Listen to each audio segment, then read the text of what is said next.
When the liberation war started, there was quite a lot of atrocities. I was at that time maybe 15, 16. I could see they would hang dead bodies in poles in the cities to scare the people. Many people have died. I survived most of this, at least physically. So I also wanted to have a contribution. I felt an obligation that I have to do something. I regard myself as one of the few privileged Eritreans.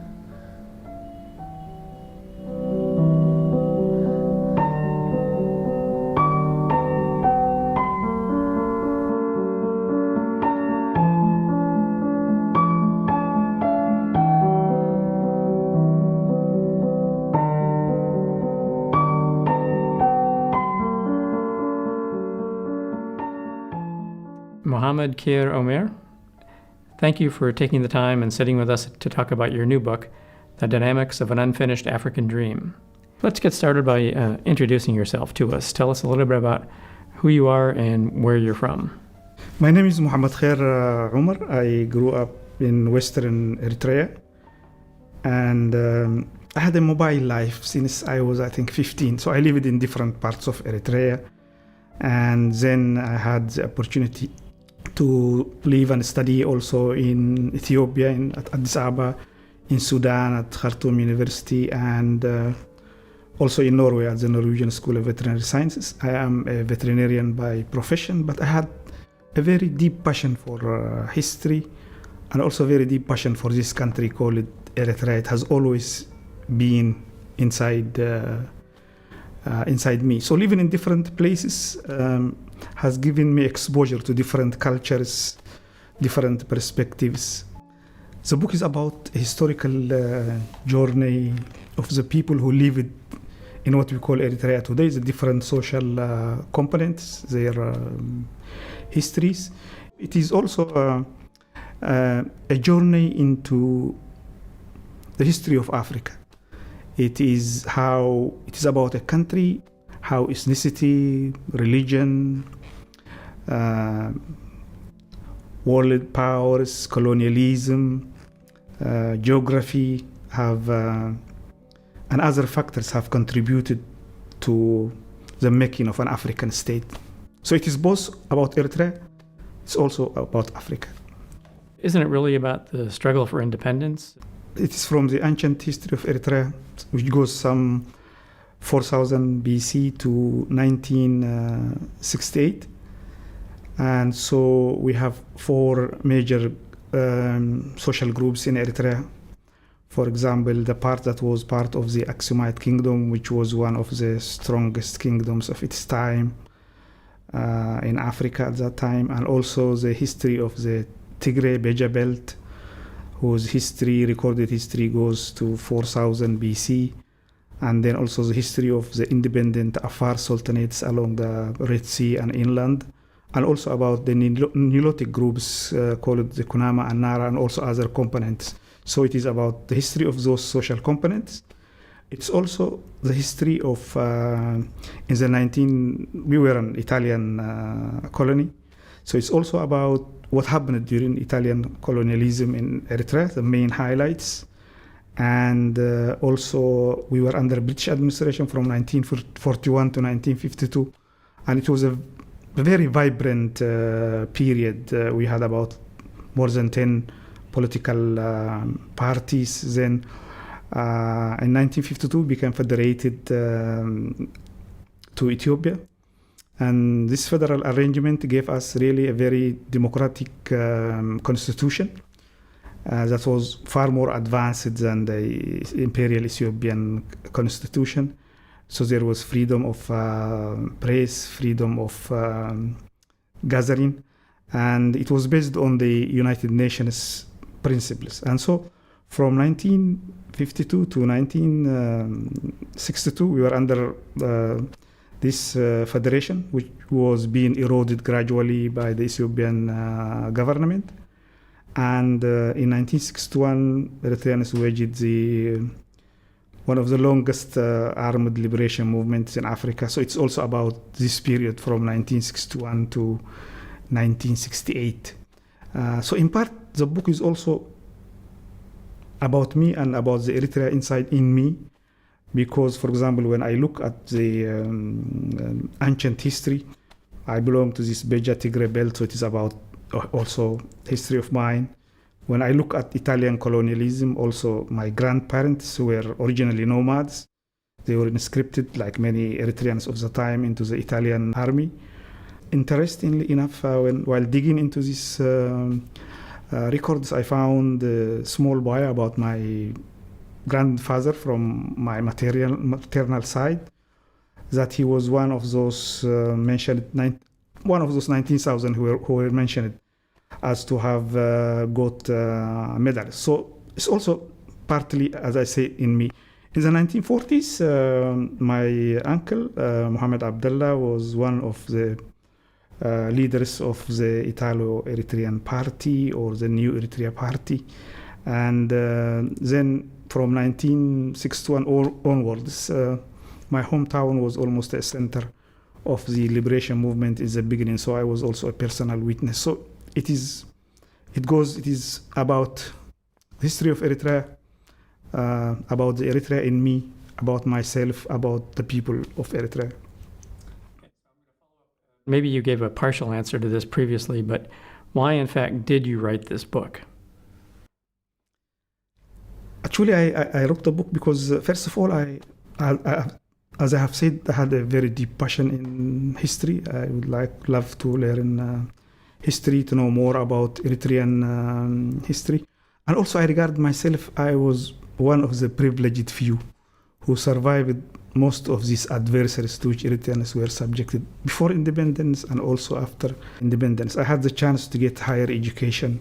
So this opened up opportunities for me. I also speak several languages, two of the main Eritrean languages, Tigrinya and Tigrayt, and also Amharic, Arabic, English, and also learned Norwegian while I was in Norway. So this gives me a vast resource I can browse on to write the history.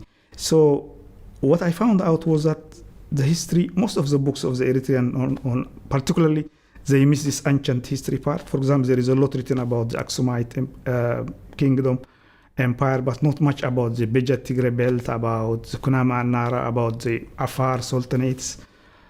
So I thought I would fill that gap in a way. And also I found that people usually use, I have seen books, for example, written in Arabic. So they just use Arabic sources. I have seen some use English. They use maybe English and Tigrinya. So I couldn't find many books that are as comprehensive as this one. So I thought this could be a contribution. At least I can have a different narrative, a narrative that not necessarily is absolute truth, but a narrative that will generate a discussion on Eritrean history and enrich Eritrean history. So this was my main idea behind why I wrote the book. As you say, there are books that have been written drawing on individual sources, maybe from in a particular language or from a particular point of view. But what your book seems to do is gather more sources from different ethnic groups, different languages, and seems to draw a more comprehensive picture of Eritrea, the history and the people. Is that a fair statement? Yes, actually, that was the case because these books, I find they depend mainly on some language sources, specific language sources. But I had that advantage of being able to speak several languages. So I have used very wide sources in different parts of the history of Eritrea. So I think that will be a contribution in itself, but also, of course, I'm a veterinarian, and to write a book about history was not easy for a veterinarian to write a book about history. And also, I wanted the book to be comprehensive, but at the same time concise, because I feel like we live in a Twitter generation now. You have this, for example, 1 minute feed, 5 minutes feed, etc. The major news resource, because people, I don't think they read as they did in the past. So it was to make it concise and comprehensive, and the task was not easy, particularly to summarize this ancient history of Eritrea, which is quite rich, because as I've said, We have written scripts, which is one of the oldest in Africa, which is called kheir. Also, there are a million old human skulls have been found in the Red Sea area of Eritrea, and the first human settlements were in that region. So, there are a lot of archaeological findings that have not been really dug because of the war and because we had a repressive regime afterwards. So there is a lot to be discovered in Eritrea. I want to go back to your previous answer. You said that you'd survived certain situations in Eritrea, and I'm wondering, did you feel an obligation or a commitment to tell this story? Yes, absolutely true, because we've passed through many atrocities. For example, during the Italian colonial period, there were about 60,000 Eritreans who fought in the Italian colonial army. We don't know their names except few. We don't know their faces. We don't know how many of them died, if they were compensated or not. And then during this period of self-determination under the British rule from 41 to 52, actually Ethiopia was claiming Eritrea as its part and was supporting one of the parties in Eritrea. So the people were almost divided between those who wanted to have an independent country and those who wanted to be part of Ethiopia. So there was a lot of Ethiopian influence. And when the Liberation War started, there was quite a lot of atrocities. For example, I was at that time maybe 15, 16. I could see they would hang dead bodies in poles in the cities to scare the people. They would drag, and we always lived in fear. For example, when I was even in the secondary school, I remember we didn't have electricity, so we used lamps, and because the army would control, see if there is a house which is lit, for example, mid in the night, they could come and ask you what you are doing. So for that reason, I had to use a torch under a blanket to read. That's one of the things I remember. But many people have died, many people have been disabled, etc. But I survived most of this, at least physically. So I also wanted to have a contribution. I felt an obligation that I have to do something. As I said, I regard myself as one of the few privileged Eritreans. These atrocities you mentioned, these were by the Eritrean government of the day? By the Ethiopian government. Of Haile Selassie. Under Haile Selassie, yes. It's clear you have great love for Eritrea, but you've been refugeed twice in your life, is that right? Can you talk about that? Yes, I was a refugee in 1975 after the coming up of the Derg in Ethiopia in 1974, and the repression increased against Eritreans because they would have Eritrea by force. And so a lot of people, there was a second wave of refugees. The first wave in 1967 when the Ethiopians used the scorched earth policy. So the first refugees were in 1967 who went to Sudan. So I was in Sudan from 1975 to, you can say, 1991. But during that period, I also active. For example, I was one of the leaders of the Eritrean student movements, and I was political active. But that was one period of my being a refugee, and also worked at the Sudanese Refugee Commission during that period. So I worked with refugees.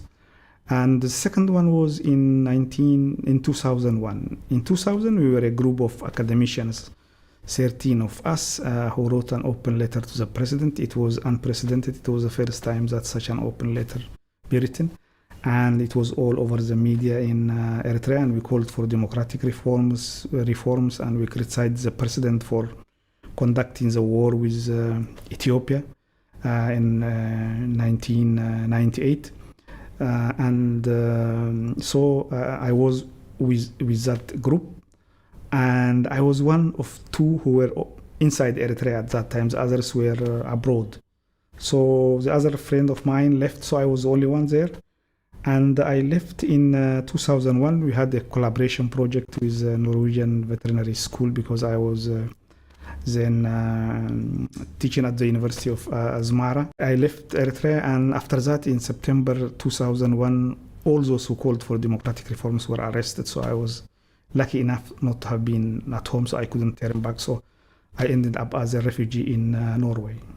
So were you a member of the Eritrean Liberation Front? Yes, I was a member of the ELF because ELF was the only organization until 1968. Liberation Front started in 1960 when the Ethiopians started dismantling the federation piece by piece. For example, they lowered down the Eritrean flag. They stopped using Eritrean languages, which were two official languages, Tigrinya and Arabic.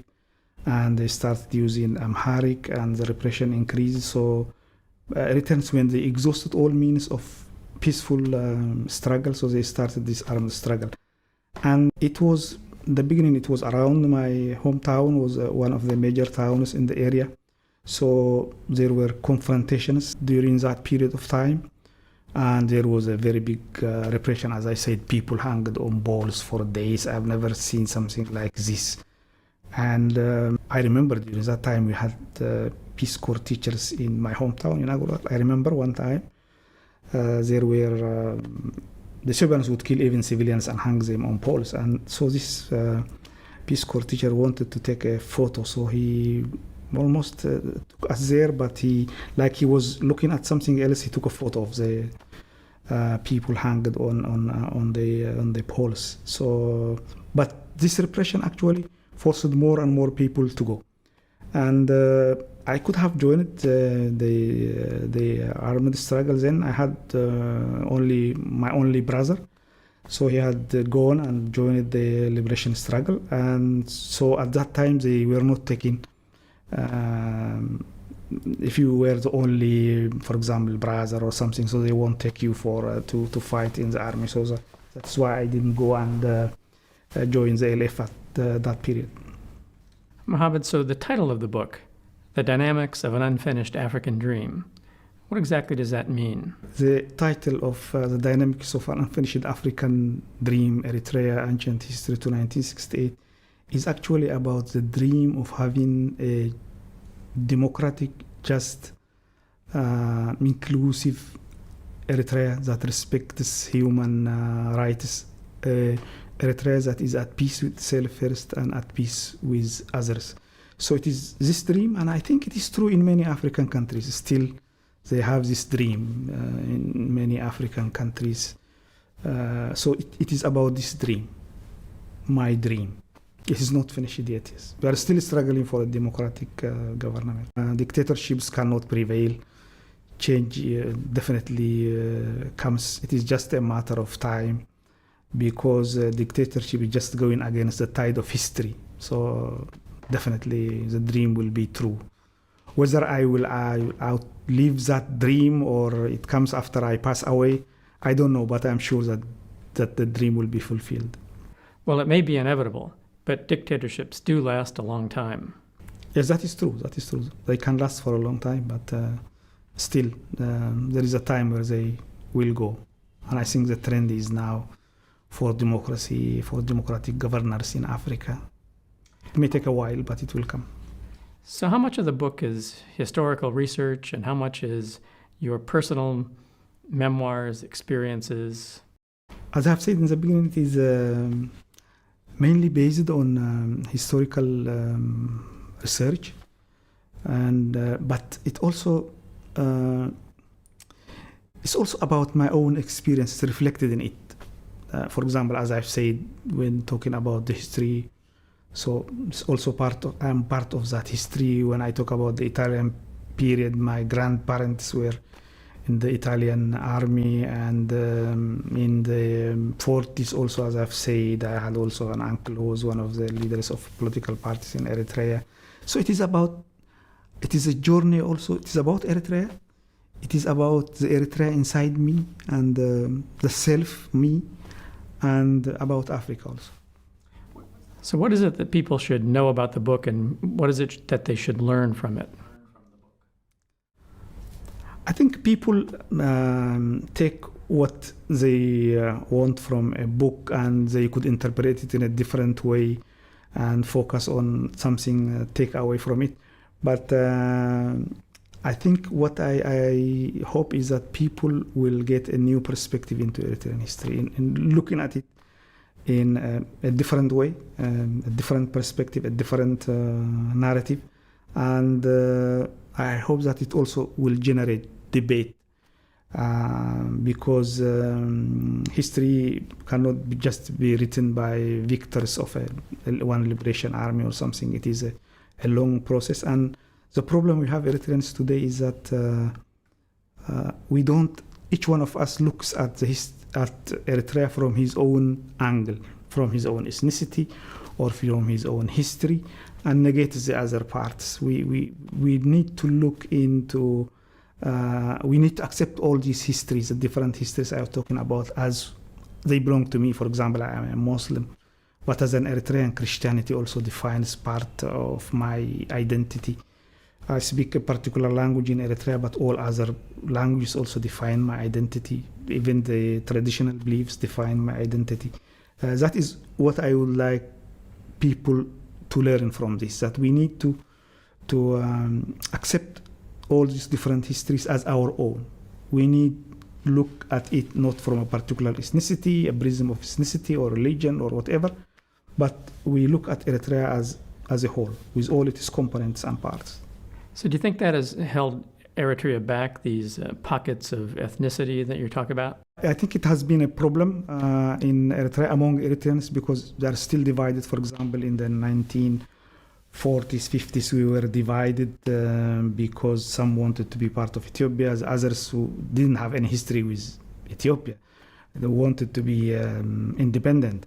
And then when we started the Liberation War, we were divided because we had two main liberation organizations. That was also based on these different aspects of history, culture, language, religion, etc. And also the Eritrean opposition is very much divided today. We have something like 34 or something organizations.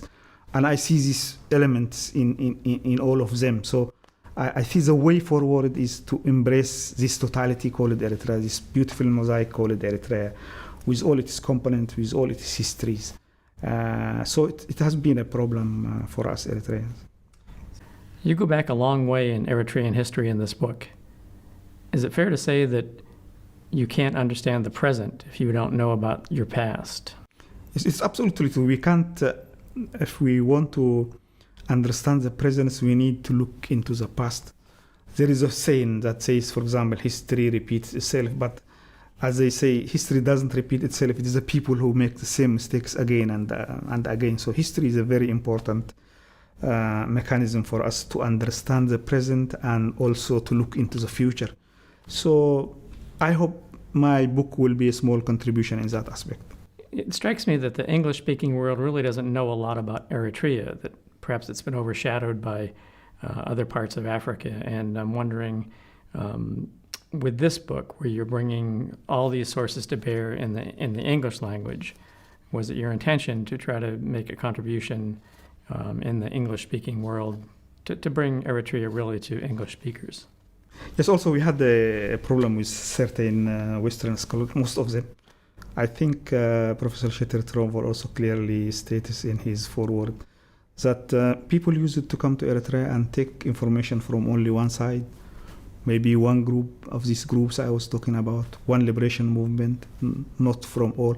So most of the things written in Western books, most of them, not all, there have been very objective researchers like Shettel, like Gunther, Schroeder, and others. They have just been taking information from one side or one group and reflecting that side, which had also a negative impact on Eritrea. So my narrative also challenges these perceptions about Eritrea. So the book takes us up through 1968. Why did you stop in 1968? And I understand that you've got more coming, though, in a future book. Is that right?